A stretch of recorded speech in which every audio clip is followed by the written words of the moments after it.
le thil tu zong te in zawai si bai bekule hai tun trum Pholeng a chuan in midu om tak tun lai Mizoram ina a chan chin kan ngai ven mek anuna tanga midang tena chona na satak an mu theina tur tin nu le pa te mai ni lo nakin zera mizo thakal zel te poina a chan chin atanga hlong na tam tak an nei thei ngai tura ngai LPS Pro Fight Middleweight Champion Zolim F Lalthanliana Jr kom na hun kan nei don that maya kan lom viawa an huna khat viawa chu te lai hun rem chang min pe thei hi kan loma zalen da win tun truma hian boxer ani ti kan feveka a boxing pia lama ama mi mal nun hi angai nom thama zir thamania chuta tang chuan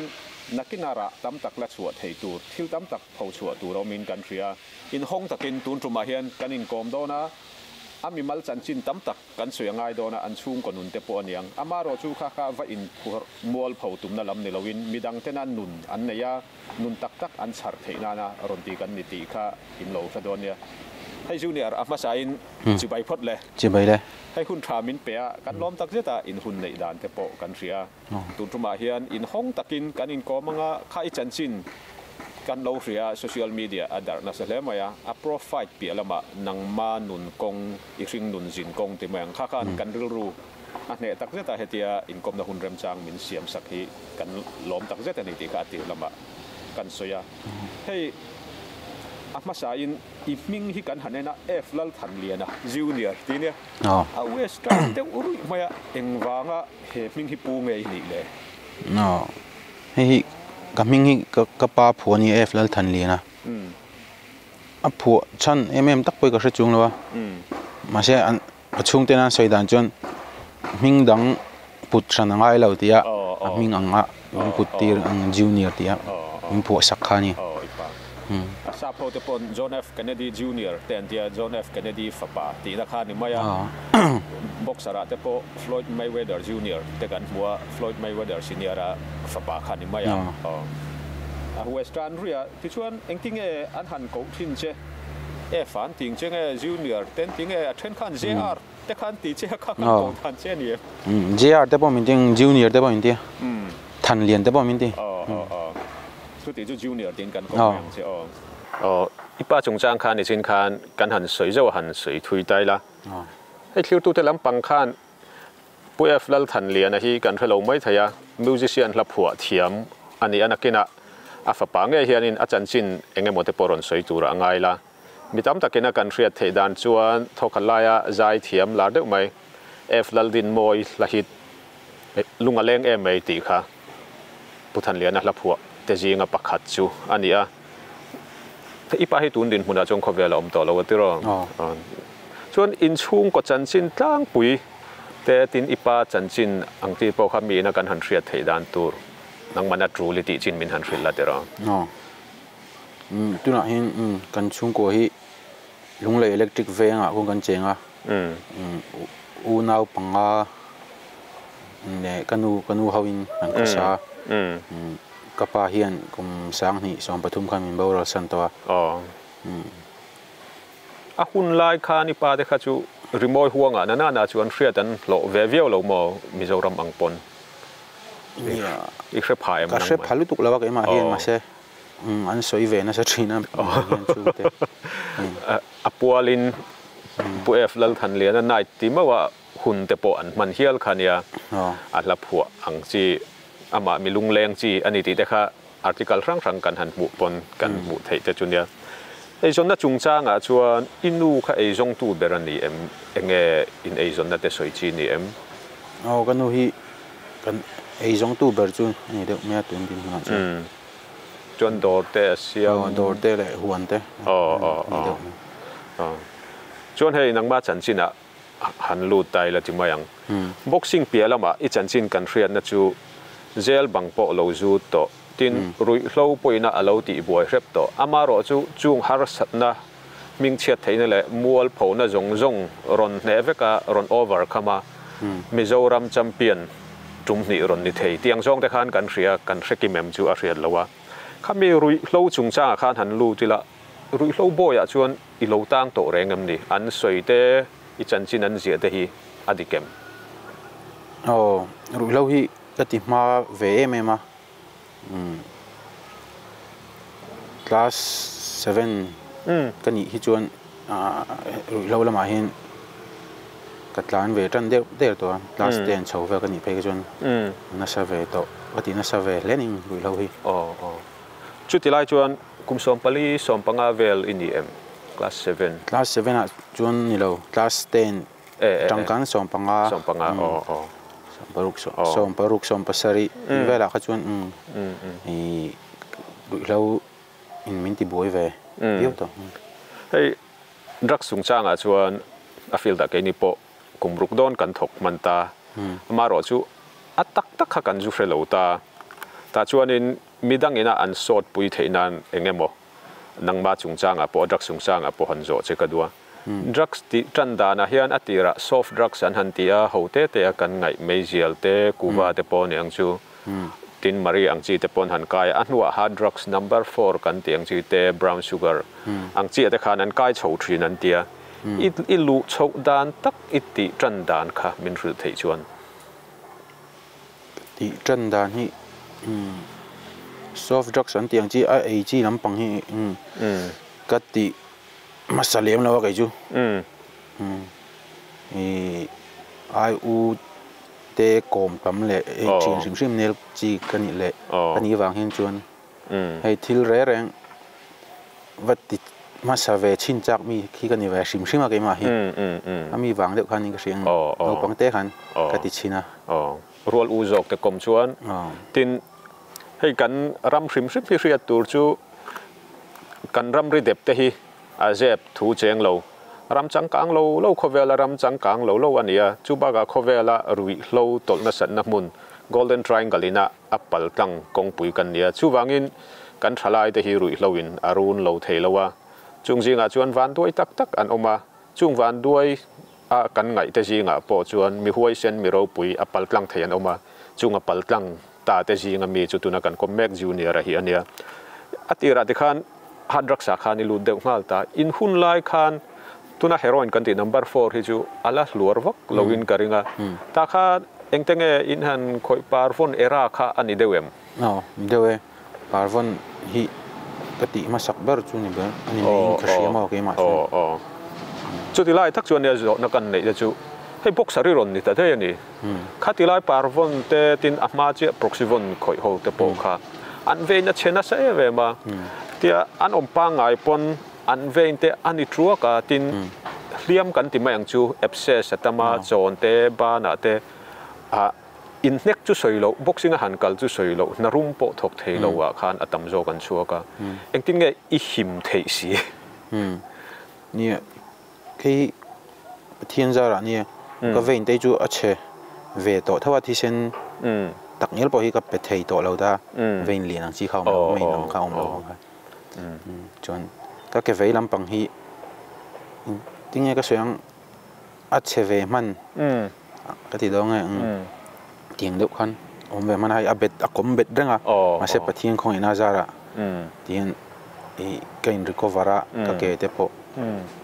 tian ka ke ding lam ang chu ni em lo ma se ka lam mang tha thei chak lo bik don ta a se chu ti chung chuan Mizoram champion in thea kha aro puina lai tak chu ani kha tiang ne thei chuan ani le engti kuma tang nge number 4 a khan in kai chho ti mayang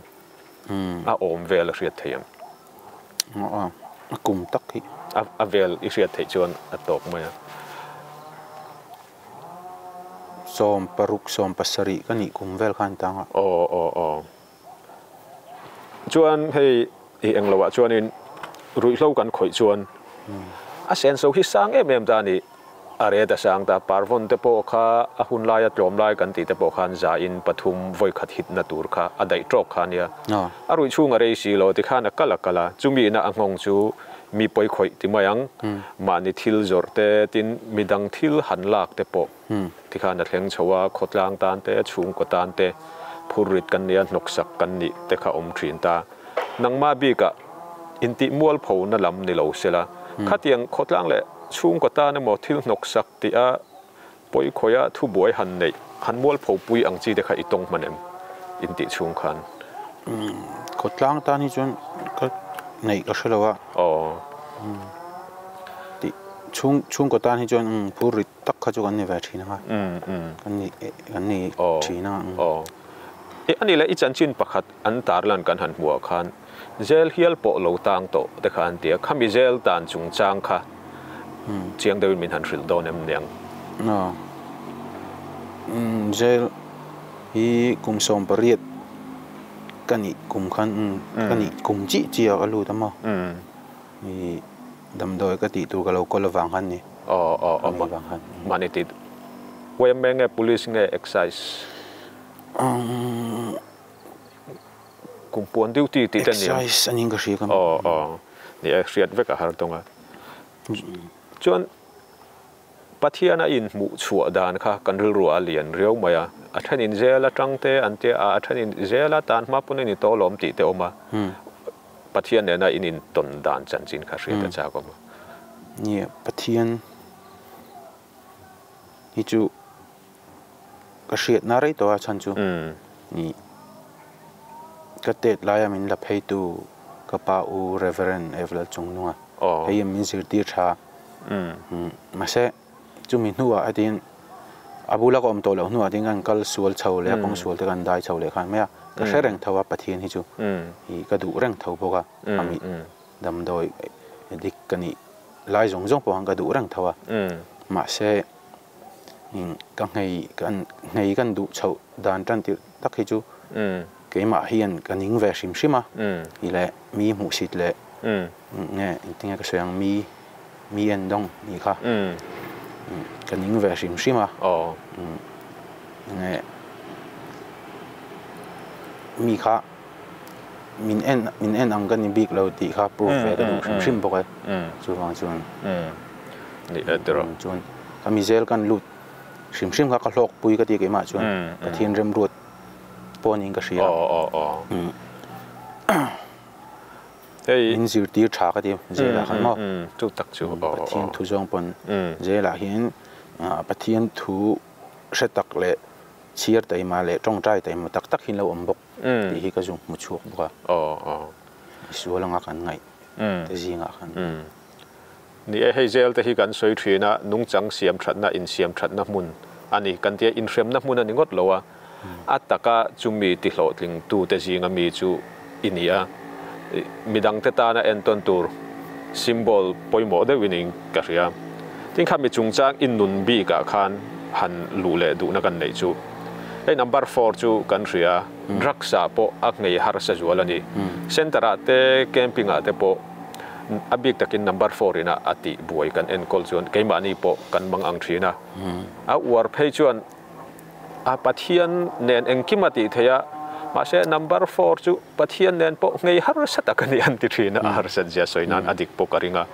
chan chu an safar te po khosik te kothalo khan ta pup pup engma ei thei si lo ang chi te khatlai wara buai pui chang po kan lo nei do thina ma se nang chuan ti hian i ngeya i kalsan maka khang zong zong kha chu inun hluya chang ta veka engtin nge khatiang i drugs apo hei hallucinogen san ti ang chi a categoria anda ngei har salutuk number 4 kha i ngei the engtin nge a ngei tur khan i be isa farna sa ve full omo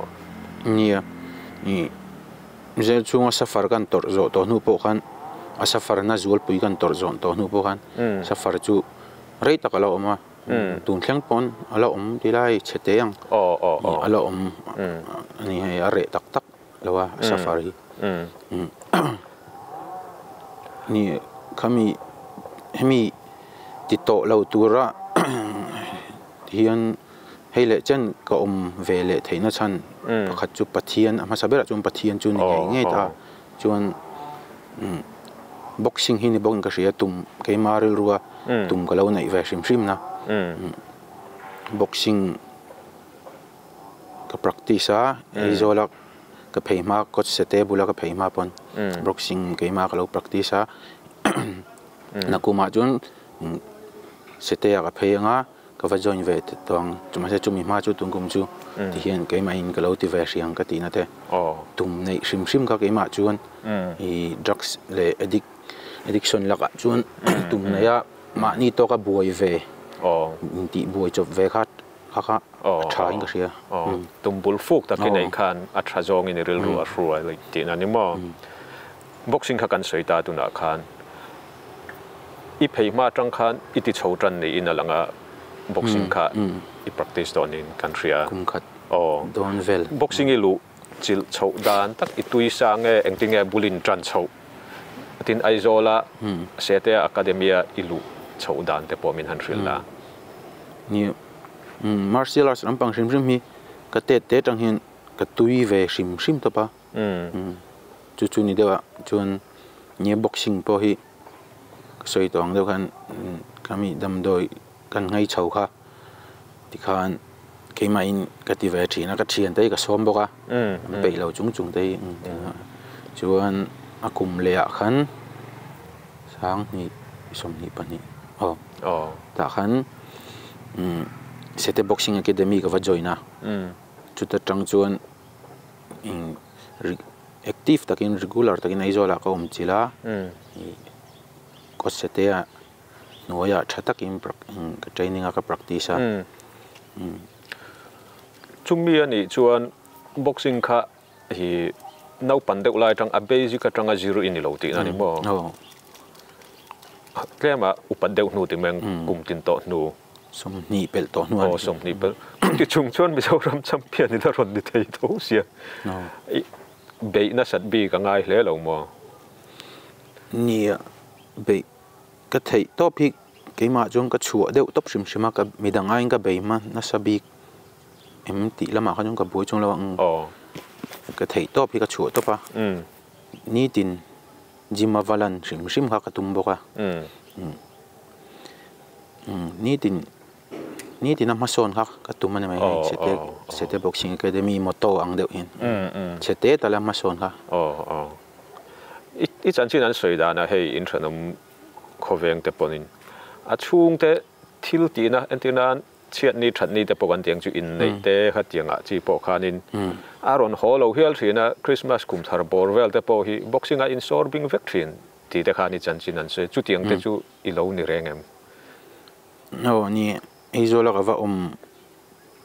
tak nu khan ni chung ko thil poimo lampang chi tinan chiat na te that na lampang a bon chu lin na lampang hi kamis ta zeu zewa ka u chi pasal nei na hi kamisa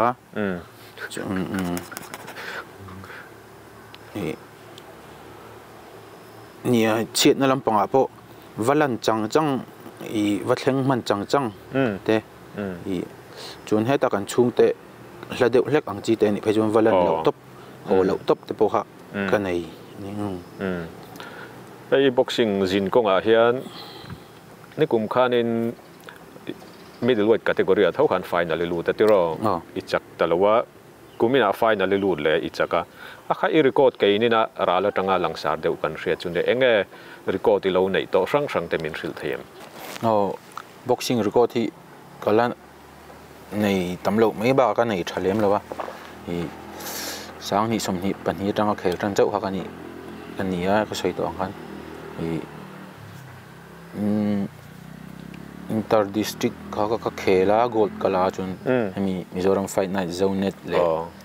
LPS nikum masale tungkum nikum le tungkum khani championship chu pali chu khel ve to na aro pui le apakhat po hi kan dam chunga kan lak lo tur ania nang chuan chu kan pholan po pani nia adang nen phejo pali ni ta te ro vai khan championship pali ka khela chuan championship pali voi khat nikuma khan i ka champion zo talawa champion zo talawa aro pui le mai chan chu azin kong khangai to ila tun din mun atheng hi midang din mun nen khai khina har saviau katia chu aro pui na lai po ania tin kumtlin to nuwa boxing lu chil thata khel chuan no pan lai tanga taksa a elastic lai ti mai ang taksa a fan theila ya a basic atanga jirnen tlemi nei nang lo de boka ti chuan nikuma i ne lo kha kumina iron nia i champion theita ni engtin nge nikuma i ne lo kumina ne thei tura in bua sei chodan practice le training ai chun ti danglam em hi ka nei chung lawa experience azo khin ninga sheni kumka ka voi khat pro fight khelna ni practice le training a chuan coach seten hnuai le coach personal trainer coach monte te coach andrew te noya ti han ti danglam ang em chu om chung lo training kamia ngan training dan shim kha chu ma se experience a le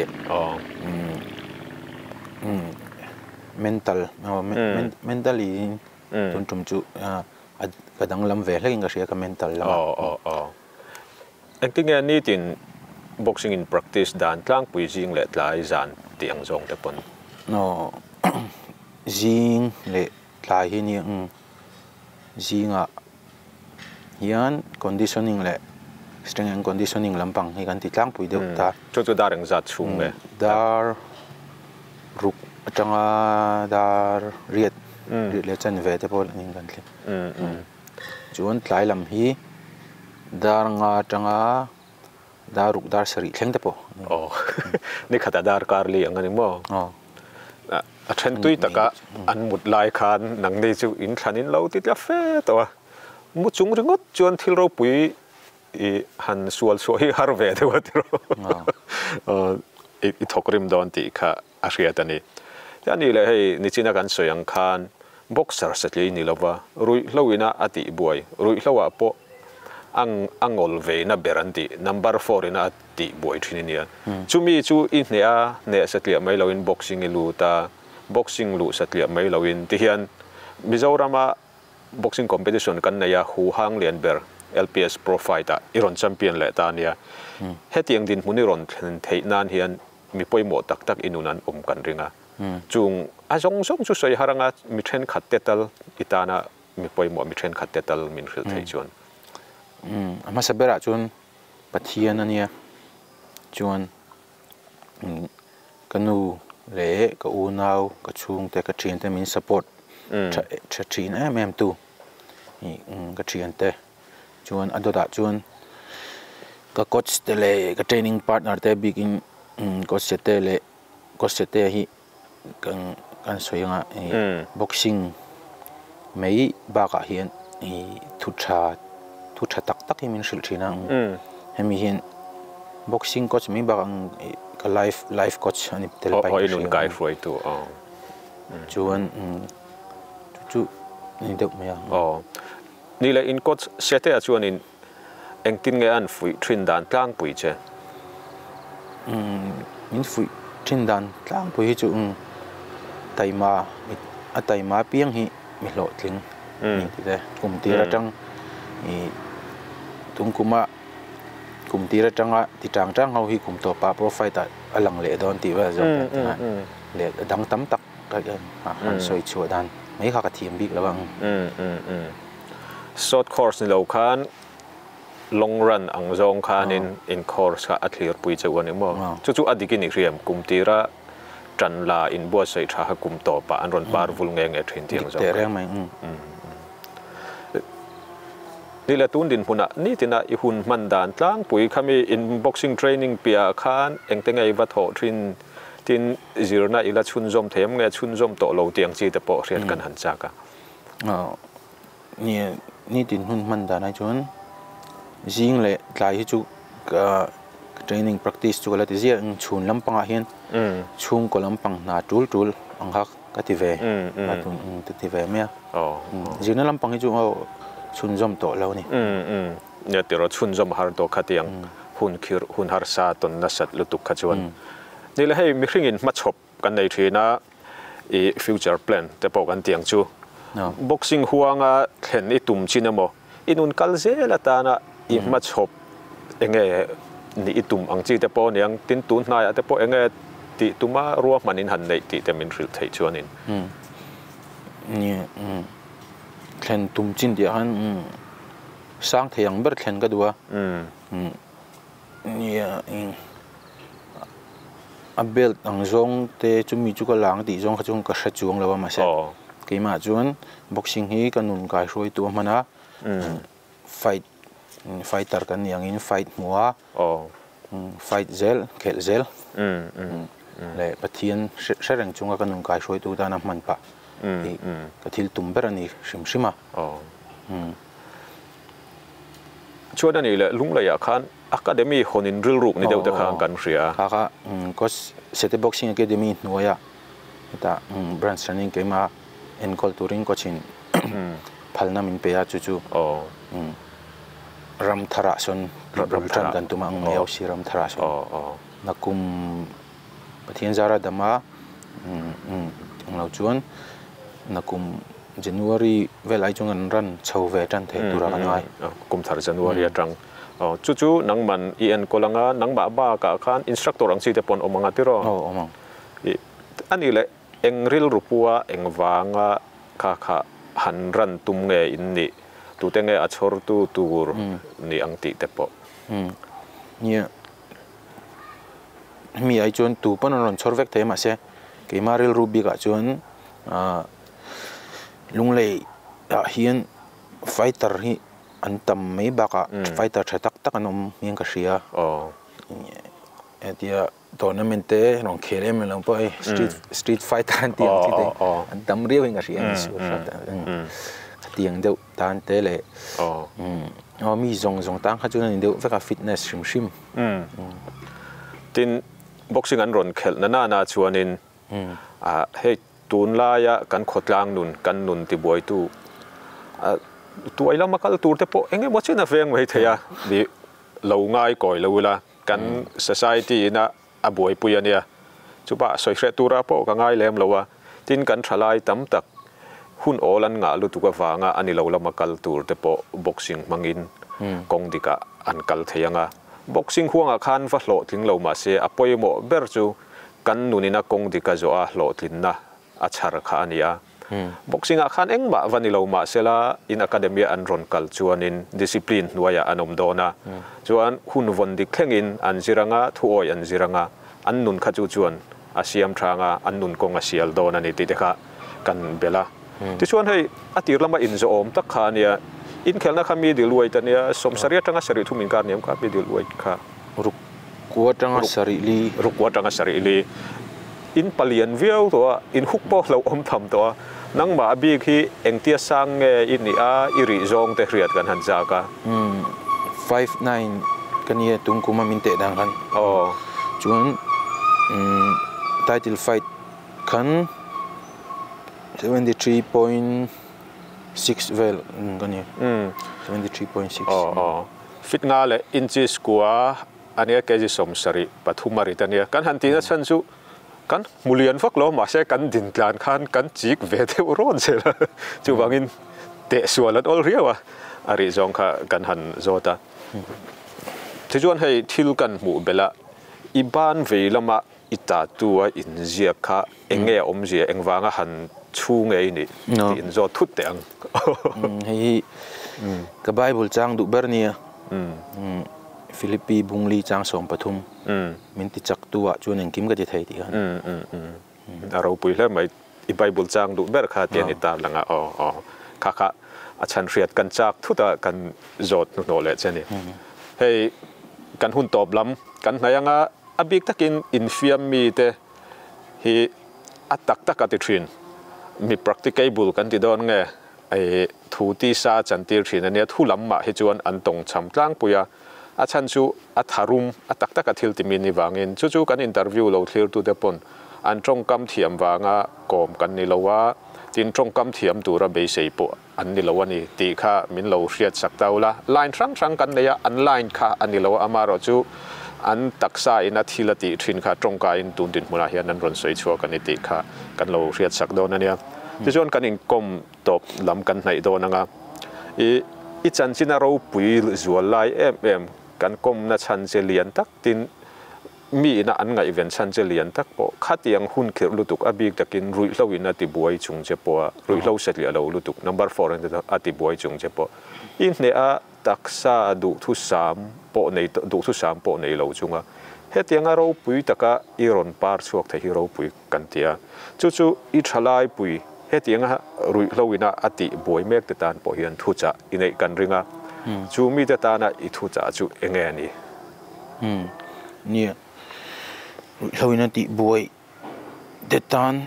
ขันนี้เด็กแม่เกี่ยมาจังจวนมีดังเราอินติบวยเราเล่มแต่ก็จูหันฝีไทยปกนี่ปังเงินชัดเจนแล้วมาใช่ Ruihhlo ina ti poi te tan chuan pathian nen chuan engkimati thea I addiction po I ka ane thea chuan I pathian nen tumru takin tum nein mason zel tumin addiction hi ane thei ti lo soi go tu cha thei chu ni mai alo mom ple mai hey junior a tun truma inkom na hun thatak mai min han siam saka lom thu kan soi non le a kan han soi ang khan anun hi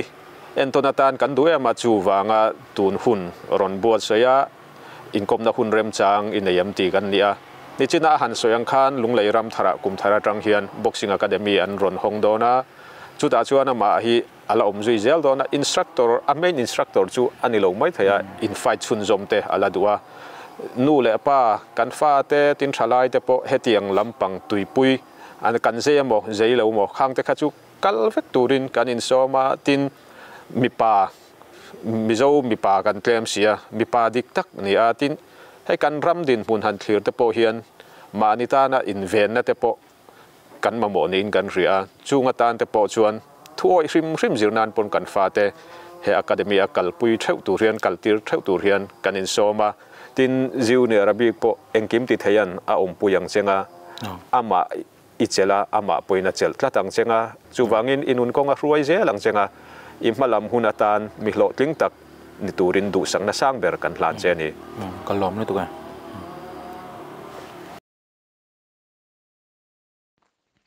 ke hi sete a ani a tuna Lalthanliana Jr te training na ber sete boxing academy anei tu antimela anei tu chu han ni mek menga le founder kan hi a duan sete boxing academy hi anei tu ni na an ni taka chuan soitu tam tako manga coaching staff hi kanom nuala anei tu an ni taka chuan hming alo lang sak ber thina ama chu hi coaching staff sang te thoka tila thotha tho vek ania thil sang ni coach Andrew te coach muan te coach sia te chu mi te le ke te po ani thawanga ka tiang ho tang kho ma training pe kan nia chu ma sai kan soitel duwa Lalthanliana hi nia ka sia da na hi chu 2000 kumni kalta vel 2022 chowela khan sete boxing academy a hian 2022 kumti lampang ning ka sia so lo chuan chu kumti lampang a hian lo phea aman en khan nia an vai khatam mu na pe chuan lo pan cheve khop me a lo cher ama a hei a in kelmi ani donem ti bo hriat thar sat kop khan hei tinga kan tiang mi dol dang deuh ti la alo phea ama kha ka hre chiang lut tuk lo training te lo neya ti kan coaching te lang kal chowa win ai khayan alo teima alo teimak chho ta ka chong kan ti pui thina thil te kan soi puya ema shim hian ka no pangken kol shim hian no pang boxing training ka peka training ka pek shim hian keima a ka du dan be chon no pang an past life te an chung ko chanchin te an mani chanchin te hi tam theyang be hriat ka du an mani ka hriat chen the nan an chung ko din mun te nei zon na te enge a mai nan lo ti thina enge boxing an ji kan du chan chi shim hi veile khada zot top lo hian tian chop le chi hian ka zot thina an bial nu nei dan thleng te hian ka lo sha thina a chan chu no pang ankle tur le mishing ankle tu kan ni wang hian an ma ni a hian mishing shim hian personal life sang kan lo ne ti chin dan sang kan lo ne a ka ti nga khan an ma ni ka hriat cheng the na tu ka tan hian ka ti pui ve thina chu kan hlok pui viau in ka hria ma po ka ti pui na sa ma goi thei thil lo ti na sat to zia te ka ti ang chung chang vel kha soi thina vei kha da in zot top lo hian ten zoi mo henga zot so thina te ang in ka in fui thina pathian thu te ka in hril na sa ve a sete boxing academy shim hi kan motto hi ni tina ma son ti hi ni ve pakhata ni tina ma kan son chuan kum kha chungin chu mi ni sathum sombuk panga oma ni sathum sombuk panga thil sang ma kan son chuan malam kam pan zel ni ti hi ga in zir tir ve thina sa hei po hi Lalthanliana hian ala fu viek boka baka ama hi mi lu lul chi ti la kal to na lama chuan a zong pe chi sual lama kala po khan a sual ve ni ti meang ka ti kop khan tina sa chi ani ve a thalama kala ni chuan ei zong pe chi hi ni ve hi fakom na lai len ton tlak na lai ko ti ni a teima po ka ti a Christmas a te po hom mang loin lunglei lama ko ho chuan hei lunglei lampanga ka lo ti pui thin te ka mu nga tiang zo lunglei lampanga mi kha ava musin na lampang di loin kei po lunglei mi kan ni a ka pa te lunglo na nia ka pian na po zo second dam do ina ania ka pian lim pe chuan second dam do in record ka siama nau piang lian ber record ke jinga kan nia kap nu te hi zong hnuai lampang an nia kan zep le lo kan ni chu lunglei mi kan ni ti kan soi fia na ni chu ka pu min thla tu pe chu lunglei a jik tir tu ma sabek ho tu ko kunga anti te ni a ka pi te hi zo hnuai an nia kan nu te lampang hi ka pa te lampang in lunglo na nia ke mani po lunglei a om ngang thin lunglo na om thinin ka pa na to na wang sang in tlabunga te siak chi pa te kang pem kual ve a to pa izola ka in beng bel le nia ma ka chu ka in ti lunglei mi viau a lunglei mi tik tak ka ni ti khan sai tel du a chu Thanliana po hi alo kal tran ti chuan ama la do dang ve ala chak lawa ala fit lawa ma chu ama hian thei to pin a be ni thiam a tu mani ma po son chaka ril ru pe a sai to ang khan ti to chu ti buk chi khan ni a practice po local thapia na mi sa nei mang ngai lo ni ngai jik ti ra po thil enga motala kai ma ni a dang lam na kan thlen don jon thil tam ta kan sacrifice ve ngai ni pathian pon afapa lo kan ta na hlana chuang chuan engemaw kan hlana kan sacrifice anga ani lo chuan kalpa me chuan a hlotling thei lo hi rein ti thina chu ama po hian ala fu viau in ka hria de kan no pang tam tak po hian an la fu a teimak poimo zia le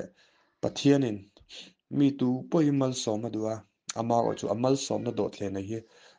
a mihring zawk hian kan lo in buat sei lo a do thlen mal som na in don na tu ta na a do thlen in lo in buat sei len po le mal som na in dong lian ang mal som na in dong tamang ti ga injek ti thina ma po hian ala fu a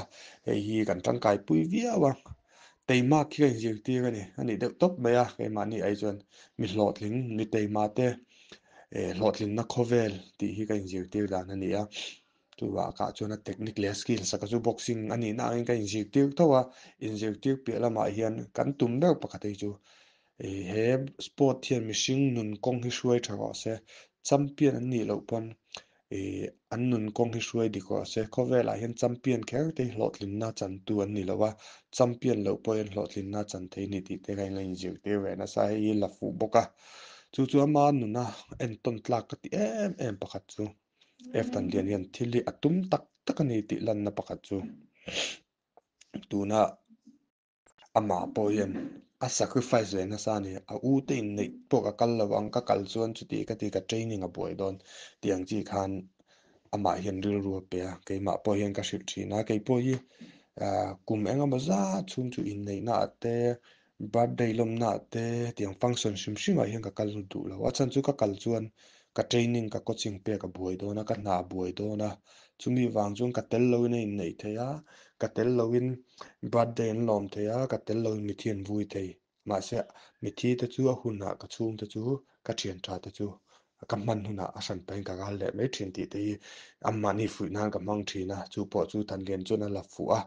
thil thalam panga piang kan jiu ti kan sir ka ala fu char ni thalam panga piang ka ama a seng lu ta chu ma pon ma son puya ke pon ro pui ka ti em pakhat chu khovela hian addiction sang omani alang sak bek chu nam du thei thil dam doi kan ti ang chi hi addiction a chu na lang sak bek pol ni khovel pon kan vei le mizoram pon kan vei ni ta nami number 4 kan ti phei chu ngei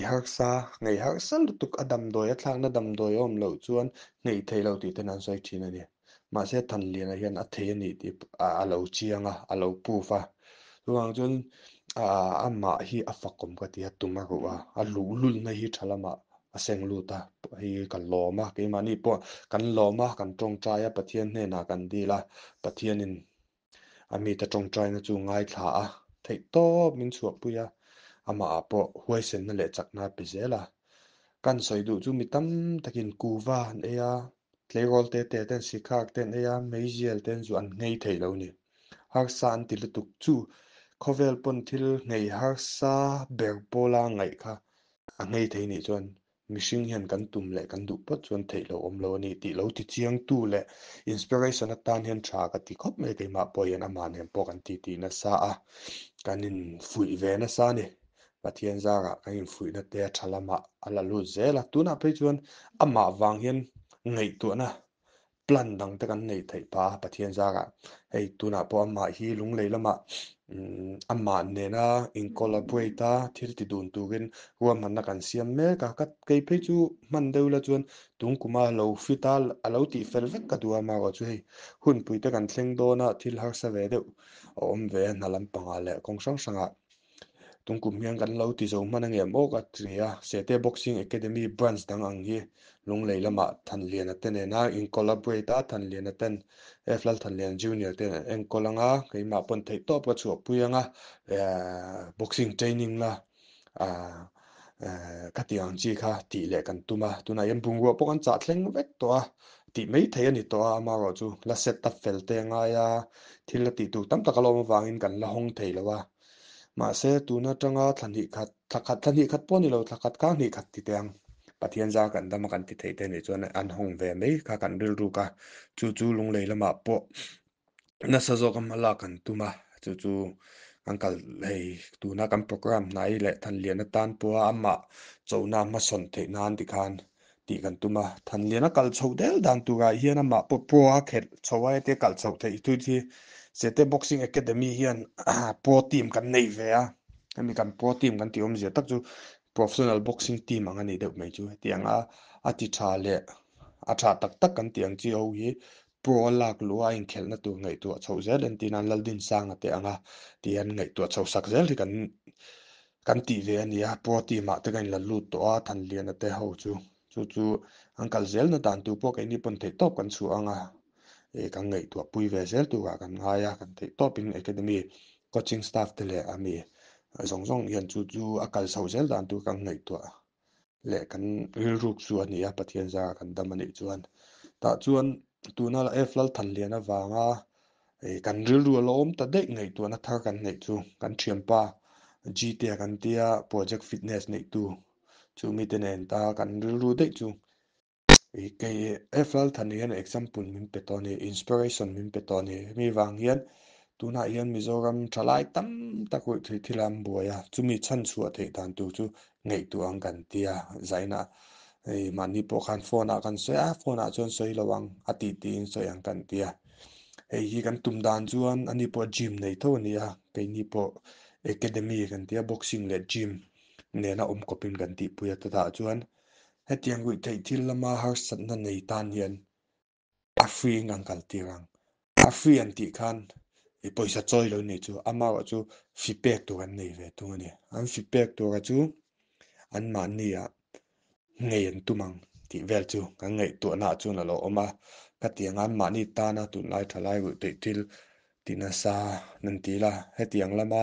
tlan chuak tu ui the thil sim du ama wa chu kong mu lo te ta na kong lo ko mu tu ni ka kan du ve wangin exercise hi ke ni chuan mangtang kai ang uti hi kan ngei tu na chuan a lo oma ama wa chu a hlot lin lo chu pathian thu ni se ke ni mihring tum na chu pathian tel lo chuan engma lo mai ania chuan chuan tum ve chin puta kan sei tum ber chu Lalthanliana hian a thil ti awang hian mi tam tak inspiration a pe a thil tam tak ngei tu na te idea tha te kan nei pha tuna hian mizoram a rehab kan ti hom sang omani an luta an wange an chuak le an ti le an luta an nge ka tiang kal kha kan tamani a hlo cham nan soi don la soi tu tam tak manga hlotling na po soi tu tam tak mai ma se ka tiang lo deuh chi type ka tiang lo deuh chi kan rehab kan ti home kan tiang deuh chi ka tiang a ngol goi thei thilama har san na nei te tlan chuak du si home got ni lo ka tiang deuh kha om se kan du wanga thil dang lam deuh kha om deuh se mi tam tak tan po thil dang lam thil thar chu an an ti te achak oma hawang khan kha tiang gil ru kan nei pha chu kan soi tum zok chu f Lalthanliana shin chu a zel ani ti kha kan soi tel lua soi tu ka tamanga ai thil soi tu po kan nga he tiang lampang boxing lampang le tiang kai noi ni chu na ma chu nia ka tiang ka an ni phot se inzo bel tu le soi bel tu nom chuan kan soi bel nei anga tu